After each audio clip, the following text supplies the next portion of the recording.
Waterfall. Shh.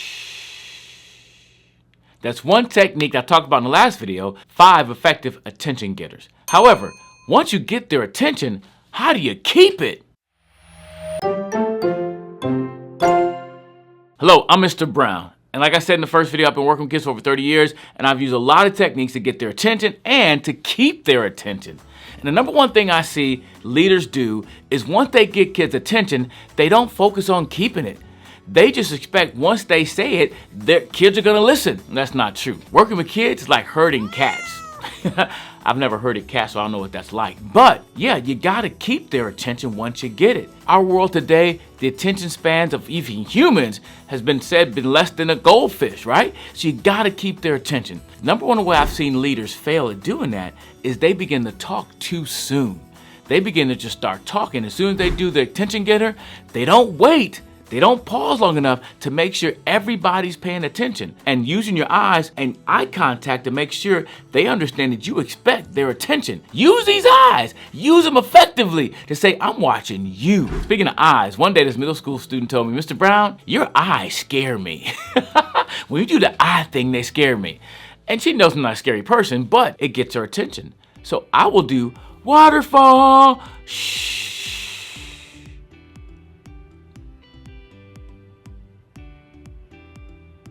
I'll wait patiently because after the waterfall, they want to know what's next. What's next is I'm waiting for everybody to be on the same page before I begin to give my instructions. So many leaders fail at that because we're in a rush. We want to get our information to kids so bad that we're not waiting to make sure they're paying attention. And that's why you give instructions and so many kids come, what'd you say? What'd you say? Because they weren't listening and you didn't take the time to make sure they were listening. It's our responsibility as leader. We are the thermostat for the room. We shouldn't be the thermometer, we should be the thermostat. So wait until they're listening. And just a side note, I think sometimes using microphones sometimes can be more damaging than good because microphones can be so loud that it gives kids a chance to talk because it's so loud, you don't pay attention to listen or not. So if I'm using a microphone, I'll make sure that once I really pause to make sure I hear everybody else stop talking because the microphone sometimes is so loud, kids can talk under it. Whatever the case, with the microphone, without a microphone, make sure you pause and make sure what you've asked for, you've received before you move on. Oh, that was good.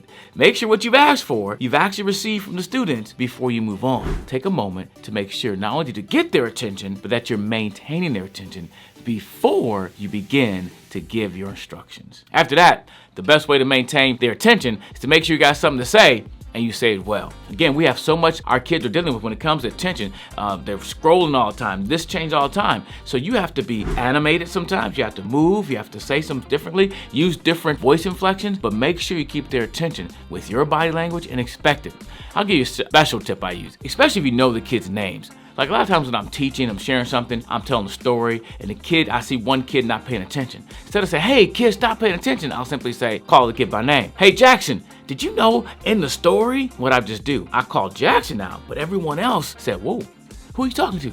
I got their attention too. Sometimes I use kids' names and use different things to keep their attention. But again, making sure, if you're not telling a story, not teaching, maybe you're just giving instruction, make sure you pause after you ask for their attention, make sure you received it before you move on. And hopefully that's a tip that can help you not only get kids' attention, but maintain their attention.